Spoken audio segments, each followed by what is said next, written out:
How I fell in love with jazz?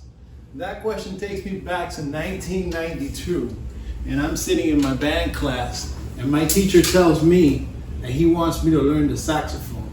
And at the time I was playing the oboe, and I said, the saxophone? That's an instrument that plays jazz music. So the first thing I did was go to the library and look up some records, some jazz records.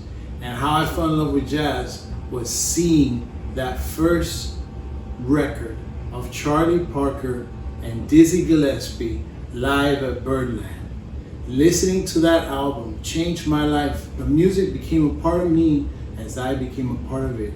To this day, it's taught me to inspire others and to do great things through this amazing music. A moment I will never, ever forget.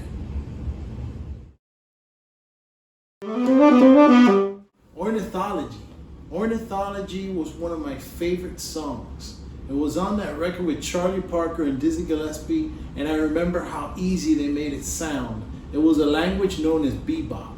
I fell in love with that sound in a way that most people understand love in general, a reciprocating emotion from the music transpiring that energy to me receiving it as I listened to it and learned about jazz. Studying the saxophone and studying jazz changed my life because I was never able to listen to music the same way again.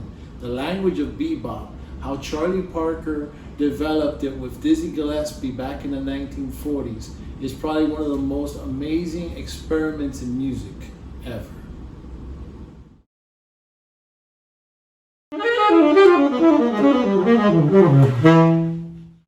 How I fell in love with jazz had to deal with the saxophone and listening to that music for the first time ever.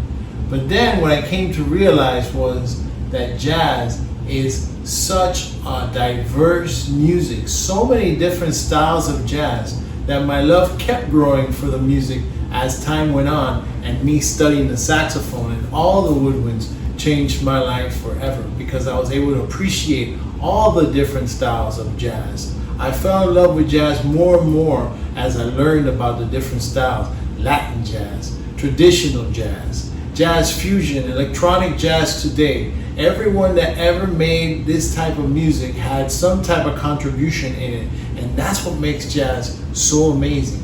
That's what makes jazz so resilient, and the fact that it will never die off.